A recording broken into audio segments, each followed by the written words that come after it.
Cette semaine, opération en matière de fraude à Saint-Félix-de-Valois.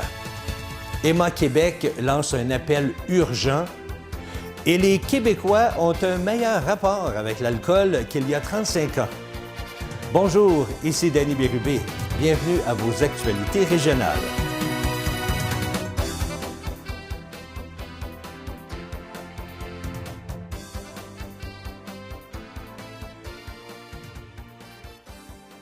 Bonjour à vous. J'espère que vous allez bien. Bienvenue à votre bulletin de la semaine du 3 juin 2024.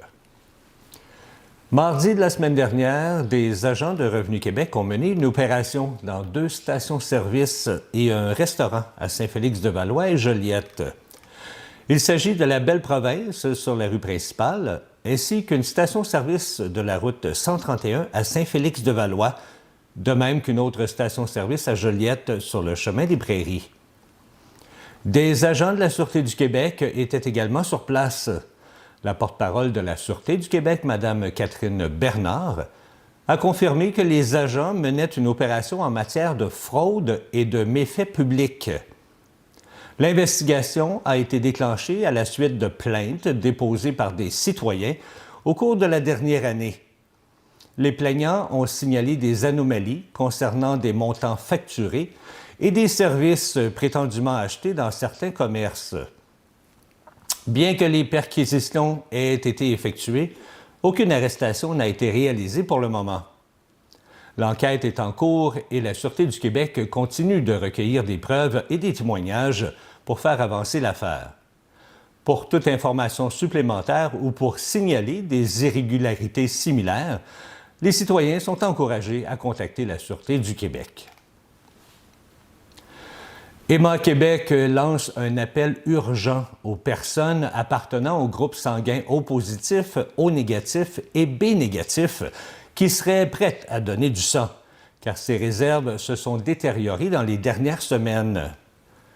Dans un communiqué publié la semaine dernière, Emma Québec a expliqué que l'arrivée du beau temps a poussé de nombreux donneurs à annuler leur rendez-vous. Aux portes de l'été, une saison où bien des Québécois et Québécoises partent en vacances, il importe à Emma Québec de rappeler que la réserve de sang repose sur un système de générosité et de don de soi. Il faut donc ne jamais baisser les bras, car le maintien de notre réserve de sang est un travail constant. Chaque don compte pour sauver des vies, a-t-on rappelé. Emma Québec doit recueillir en moyenne 1000 dons de sang chaque jour pour répondre aux besoins. À l'échelle nationale, selon les données de 2023, 36 % de la population appartient au groupe O positif, tandis que 7 % de la population appartient au groupe O négatif, reconnu comme le donneur universel. Le groupe B négatif concerne 1,5 % seulement de la population. Il est possible de prendre rendez-vous pour faire un don de sang à l'adresse Internet indiquée à l'écran. Par contre, Emma Québec sera plus flexible envers les donneurs, particulièrement envers ceux des groupes visés. On pourrait vous recevoir même si vous n'avez pas pris de rendez-vous au préalable. D'après une étude publiée par Éducalcool à l'occasion de son 35e anniversaire, la relation des Québécois à l'alcool s'est améliorée au cours des 35 dernières années. Depuis 1989, l'organisation indépendante s'est affairée à informer et sensibiliser la population québécoise aux impacts de la consommation d'alcool. Et 35 ans plus tard, des avancées majeures ont été réalisées, notamment en termes de consommation au volant. Aujourd'hui, 60 % de la population déclare avoir une relation modérée avec l'alcool. Bon, il y a encore du chemin à faire, certes, mais si on compare avec avant, c'est beaucoup mieux. Mais il ne faut pas cesser de sensibiliser la population sur les bonnes habitudes, a déclaré en entrevue Mme Geneviève Deshôtels, directrice générale d'Éducalcool. Elle souligne toutefois qu'il reste 30 % de la population qui boit davantage de façon risquée. Le rapport d'Éducalcool montre également que 10 % de la population ne boit pas du tout. L'un des défis d'Éducalcool pour les prochaines années est de déstigmatiser la consommation et de s'attaquer aussi à ce qui est en périphérie de l'alcool, comme la consommation de cannabis et les jeux de hasard. La Maison Jean Lapointe a lancé une initiative pour rejoindre les jeunes sur les réseaux sociaux afin de prévenir les dépendances aux drogues et aux alcools chez les 12 à 17 ans. L'initiative TBH, qui signifie « To be honnête », permettra à l'organisme de continuer à atteindre les jeunes de cette tranche d'âge pendant les vacances scolaires. Selon Mme Élisabeth Lapointe, directrice générale de l'établissement, cela permettra à la Maison Jean Lapointe de continuer le dialogue avec les jeunes là où ils sont très souvent, soit sur l'Internet, l'endroit où ils se font bombarder de messages contradictoires par rapport à la consommation. La Maison Jean Lapointe a mis en place un nouveau site Web où les jeunes peuvent en apprendre sur toutes sortes de substances propices à des dépendances, comme le cannabis, l'alcool, la cocaïne et aussi la kétamine.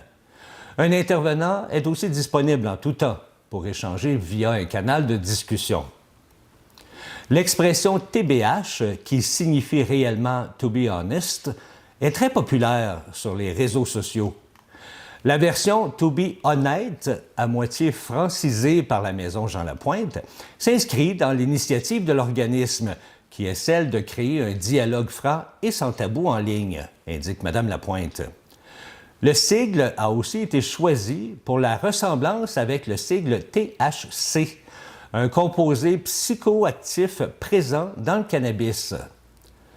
Même si la consommation de cannabis semble diminuer chez les 12 à 17 ans, bien un jeune sur deux qui consomme du cannabis n'a aucune idée de sa teneur en THC. Et c'est une problématique actuellement, car plus le niveau de THC est élevé, bien plus les effets nocifs sont intenses. La mémoire à court terme et l'apprentissage sont notamment affectés négativement, particulièrement pour les moins de 25 ans, l'âge où le cerveau finit de se développer. Toujours selon Mme Lapointe. C'était vendredi dernier que les élèves de Saint-Norbert rencontraient la population afin de les conscientiser sur les différents enjeux mondiaux. On écoute le reportage. C'est au Café Coop Balmasquie de Saint-Gabriel que les élèves de 6e année de l'école Sainte-Anne à Saint-Norbert ont invité la population à se rendre pour entendre parler d'environnement, de pollution et même de guerre. C'est devant une foule de plus de 50 personnes que les élèves, chacun à leur tour, ont fait une présentation sur différents sujets afin de conscientiser la population sur les enjeux mondiaux. Que ce soit sur la faune et la flore, la malbouffe et l'obésité, ainsi que sur l'environnement, tous étaient très attentifs à leur discours. Je dénonce le fait qu'il y a trop de déchets dans la mer, car pour moi, ça me dérange que plein d'animaux mangent des déchets et en meurent. Ça me rend très triste. Et voici quelques types de pollution que nous devons dénoncer. Il y a la pollution domestique, la pollution industrielle, la pollution agricole et la pollution liée au transport maritime. Ces types de pollution causent le décès de plus d'1 million d'oiseaux marins et plus de 100 000 mammifères. J'ai fait un projet sur la pollution avec mon ami. Nous avons constaté qu'il y a beaucoup de déchets dans la mer. Plusieurs animaux marins meurent à cause des déchets. Plus de 1,5 million d'animaux meurent dans l'océan chaque année. Par la suite, j'ai eu le plaisir de rencontrer Léo, un des élèves de 6e année, ainsi que son institutrice, pour nous parler de ce fameux projet. Je suis en compagnie de Léo et de son professeur. Bonjour Léo. Bonjour. Léo, dis-moi, tu fais partie de la classe de 6e année qui a fait des présentations aujourd'hui? Oui, je fais partie de la classe de 6e année de l'école Sainte-Anne qui est allée au Balmasquie aujourd'hui, le 31 mai, pour faire des présentations, présenter nos discours à propos d'enjeux mondiaux comme la guerre dans le monde, la surconsommation ou la pollution excessive. Et qu'est-ce qui vous a amené, la classe de 6e année, à faire ce genre de discours-là? C'est surtout Mme Marilyn, notre professeure, qui voulait... Ça a commencé avec juste un projet d'art plastique où on devait faire sur des cartons, comment dire, genre comme des murailles OK. pour représenter un problème dans le monde. Puis, Mme Marilyn voulait aller plus loin et on a décidé d'écrire des textes. OK. Et après, on a décidé d'aller encore plus loin et de faire des discours. Au début, juste devant notre classe. Puis après ça, on a décidé, c'est vraiment par étapes de plus en plus gros, d'aller jusqu'ici, le 31 mai, au bal masqué, faire nos discours. Et il y a quand même beaucoup de personnes. Oui, devant un plus large public. Vous étiez pas trop nerveux? Non. Non? C'est sûr, il y a quelques personnes qui ont été plus nerveuses que d'autres, mais je pense que ça s'est plutôt bien passé. Ça vous tient beaucoup à cœur, ce qui se passe dans le monde en ce moment? Oui, c'est sûr, il y a plein de personnes qui ont des sujets différents dans notre classe. C'était en équipe de 2. Moi, j'étais avec mon coéquipier Naël Dalpé et on a décidé de faire notre projet sur l'obésité morbide causée par la malbouffe, notamment à cause des multinationaux comme McDonald's, Burger King ou PFK. OK. Et d'autres personnes, comme mon ami Thomas Paquet et Charles-Étienne Vigent, ont décidé de le faire sur la guerre dans le monde. Ben bravo, mon cher Léo. C'est bien de vous impliquer comme ça. Je vous félicite. Merci. Madame Marilyn Brousseau, c'est vous qui êtes le professeur de la classe de 6e année. Oui, exactement, à l'École Sainte-Anne. Et c'est vous qui avez eu l'idée comme ça de partir ce fameux projet-là? Oui, je savais pas si le projet allait monter. Là, dans le fond, je voulais simplement illustrer l'art de rue avec les enjeux mondiaux là, qui sont dénoncés. Puis je pensais pas que ça allait mener jusque-là. Puis à un moment donné, je leur ai dit d'écrire un texte par rapport à ça. Et là, quand ils ont fait leur discours en classe, ça m'a vraiment donné des frissons. Même, je trouvais des fois, il y avait l'émotion qui embarquait. Fait que je me suis dit, aïe, je peux pas leur laisser juste que ce soit simplement nous qui écoutons leur texte. Donc, je me suis dit, on devrait l'exposer à grand public. Donc, j'ai pensé au bal masqué parce que le bal masqué, c'est un lieu culturel. Donc, et je savais qu'on allait être bien accueillis. C'est une très belle journée, puis je pense que vous avez été... il y avait eu beaucoup d'émotions aujourd'hui encore, hein? Ah oui, effectivement. C'est sûr que c'est des élèves que j'ai passé des très beaux moments avec eux, puis en fait, je vais être très triste à la fin quand je vais les quitter. Déjà, j'essaie de me préparer mentalement. Mais c'est sûr que c'est des élèves aussi qui sont très, très, très bons côté planification de projet, côté réalisation de projet, idées de projet. Donc, vraiment, c'est des élèves très engagés et créatifs. Félicitations en tout cas pour ce beau projet. Oui, merci beaucoup. Merci à vous deux. La rencontre s'est terminée par la vente de tableaux que les élèves avaient fabriqués pour l'occasion. Tous les argents amassés serviront à d'autres projets.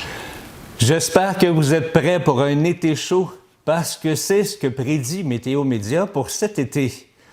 On prévoit du temps chaud et sec partout au pays. Au Québec et en Ontario, les températures seront au-dessus des normales saisonnières au cours des prochains mois, particulièrement lors de la deuxième moitié de l'été, alors que la chaleur s'imposera. Le nombre de jours où il fera 30 degrés ou plus dépassera la moyenne saisonnière, alors que les précipitations seront moins nombreuses qu'à l'habitude, selon Météo Média.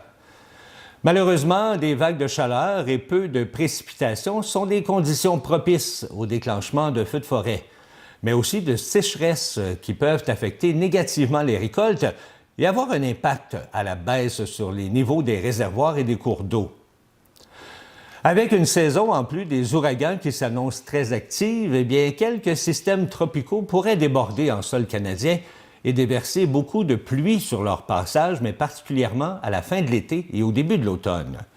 C'est ce qu'a indiqué Météo Média dans ses prévisions publiées la semaine dernière. Ça va brasser en juin à Saint-Norbert. Je devrais plutôt dire ça va danser à Saint-Norbert. Beaucoup d'activités à l'espace culturel Jean-Pierre Ferland au cours du mois de juin. Par exemple, le lundi 10 juin, il y aura un cours de danse sociale. Mardi 11 juin, on vous propose une soirée dansante country à compter de 19h. Alors, on vous attend avec vos bottes et vos chapeaux de cow-boy. Ces cours sont gratuits et ouverts à tous. Samedi le 15 juin, c'est le Party Country qui débute à 15h jusqu'à minuit. Il y aura un prix d'entrée de 30 $, mais ça inclut aussi un souper béni. Et finalement, le dimanche 23 juin, ce sera les festivités de la Saint-Jean au parc Manon-Champigny. Il Il y aura plusieurs activités telles que des courses de boîtes à savon, deuxième marché de fermiers, il y aura également des courses gonflables et bien sûr, on ne doit pas oublier le fameux feu de joie en soirée. Alors, vous avez le goût de bouger? Eh bien, je crois que Saint-Norbert a mis le paquet pour vous divertir en juin. Pour plus d'informations sur ces activités, eh bien, on vous suggère de visiter le site Internet de la municipalité de Saint-Norbert. Bonne danse! Et du côté de Saint-Gabriel, eh bien, c'est dimanche le 23 juin que ça va fêter pour la Saint-Jean. Une fête nationale à la Belle Étoile. Les festivités vont débuter à 19h15 avec le discours du maire, suivi à 19h30 avec un spectacle folk-pop du groupe Les Mélanies. À 20h40, vous aurez droit à un spectacle lumineux des productions Circase. Et finalement, à 21h, ce sera le groupe trad Bacchus qui sera là pour vous divertir. Mais il est important de prendre note que la Ville a considéré les préoccupations croissantes concernant les impacts environnementaux des feux d'artifice, notamment près des étendues d'eau. Alors, il n'y aura donc pas de feux d'artifice lors de la soirée. L'année 2025 sera marquante pour la municipalité de Saint-Gabriel de Brandon et de ses citoyens. Selon le maire, M. Mario Frigon, elle sera grandiose et remplie de nostalgie car il y a de cela 200 ans, le premier colon s'établissait sur le territoire. Eh bien, pour l'occasion, la municipalité a dévoilé le logo officiel du 200e anniversaire. Ce logo met en lumière les principaux traits distinctifs du logo municipal, comme les collines et vallons, la symbolique des terres fertiles et aussi la présence du lac Masquinongé dans la vague, mais de façons éclatées. Des éléments qui se sont intégrés de manière harmonieuse pour exprimer l'unité et la fierté de la communauté de 200 ans d'histoire. En plus du dévoilement du logo et pour marquer cette occasion historique, eh bien, la municipalité de Saint-Gabriel de Brandon est également enchantée d'annoncer une série d'événements et de festivités spéciales prévues tout au long de l'année 2025. Des activités colorées et des spectacles culturels captivants jusqu'aux expositions historiques et aux festivités communautaires. De tout pour rendre ce 200e mémorable pour tous les résidents, les familles et les visiteurs. Mais les détails concernant les événements spéciaux du 200e anniversaire seront annoncés seulement que cet automne. C'est en fin de semaine dernière qu'avait lieu l'ouverture officielle des Jardins Arômes et Saveurs à Sainte-Mélanie. Plusieurs experts des jardins étaient présents pour prodiguer des conseils de plantation. Ces jardins de lavande invitent les visiteurs à venir plonger dans un univers d'arômes et de saveurs qui se marient pour offrir une expérience sensorielle incomparable. Et cette année, bien, on vous propose une nouveauté pour éveiller vos papilles. Une délicieuse limonade pétillante, mais à la lavande. On nous dit que c'est une création rafraîchissante et originale. On vous invite également à venir pique-niquer au milieu des champs de lavande et pour ce faire, bien, on vous offre un menu champêtre concocté par un chef local. Une expérience culinaire unique. Sachez que le 14 juillet prochain, le Festival de la Naudière fait escale au Jardin Arômes et Saveurs pour offrir un concert commenté mettant à l'honneur l'histoire et l'évolution du tango. Alors, si vous avez le goût de vivre une belle journée en famille ou une soirée au festival, eh bien, vous pouvez réserver votre place directement en contactant les Jardins Arômes et Saveurs de Sainte-Mélanie. En parlant d'arômes, nous aussi, on en a profité lors de la tournée des municipalités pour égayer nos sens olfactifs et remplir nos yeux de couleurs. Où ça? Bien, dans une ferme florale de la région de Saint-Norbert. Cette semaine, on est à une ferme florale. Un air d'été, tout léger, tout léger, tout léger. Quel beau nom! Bonjour, Marie-Ève Lafrenière. Bonjour. Marie-Ève, d'où vient ce beau nom-là? Ah, bien, vous savez, trouver un nom, c'est jamais facile. Trouver un nom de ferme florale, bien, moi, je suis quelqu'un qui aime beaucoup les odeurs ou l'été en général. Puis je trouvais que c'était une belle chanson, un air d'été tout léger, tout léger. Alors voilà. Effectivement. Voilà, j'ai choisi ce nom-là. Très, très beau nom, puis ça apporte l'été en même temps. Oui. Ici, on vend des fleurs. Qu'est-ce qui vous a amené à démarrer une ferme florale? Ah, moi, j'ai eu un coup de cœur. J'ai eu un coup de cœur. On m'a offert en cadeau des bouquets d'une autre ferme florale de la région.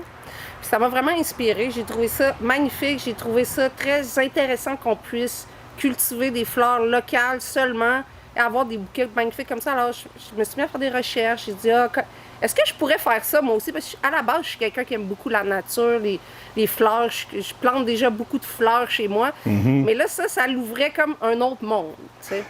Alors voilà, c'était mon inspiration de découvrir ça avec une autre ferme florale. Je me suis dit, bon, ben, je vais essayer de faire ça moi aussi.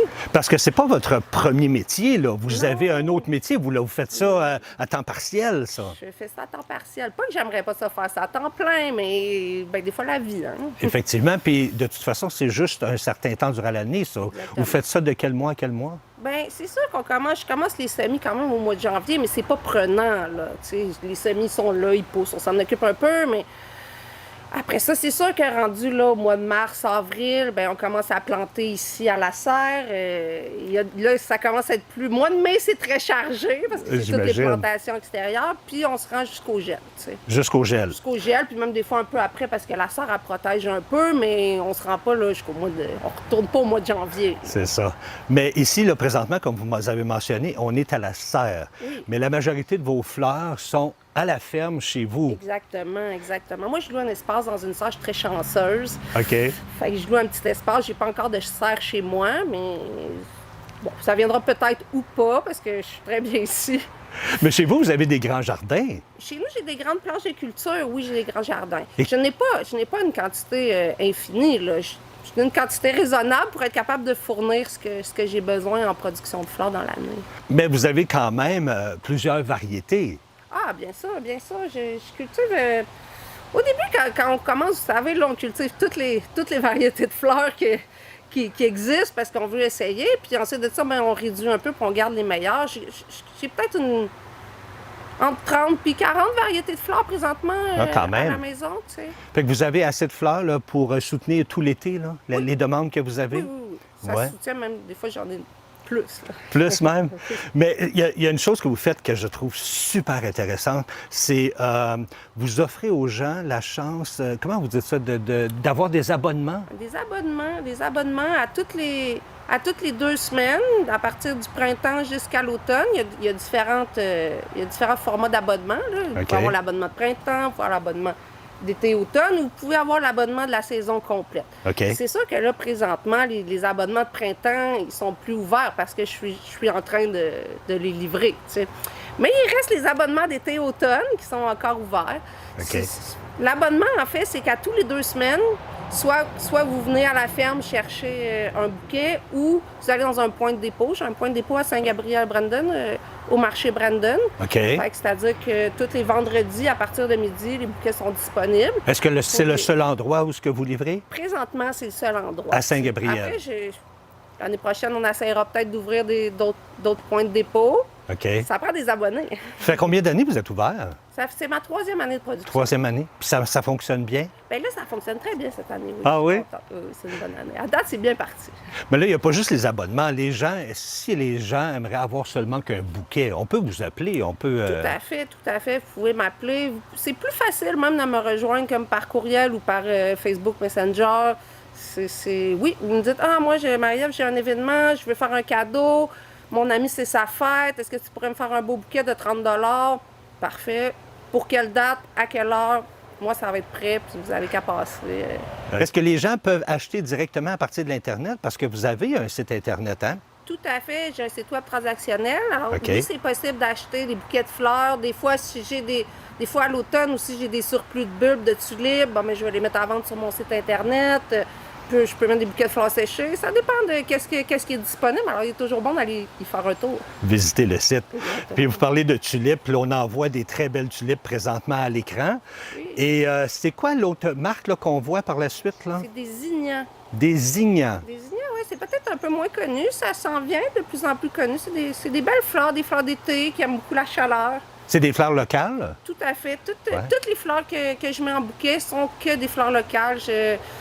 Je mets pas de fleurs importées, je mélange pas de la fleur importée avec mes fleurs locales. C'est vraiment une production locale, puis grandie de façon écologique aussi. C'est-à-dire que j'utilise pas d'engrais chimiques, je mets pas de pesticides. C'est vraiment les poules font le ménage des bébites, puis voilà, des engrais naturels.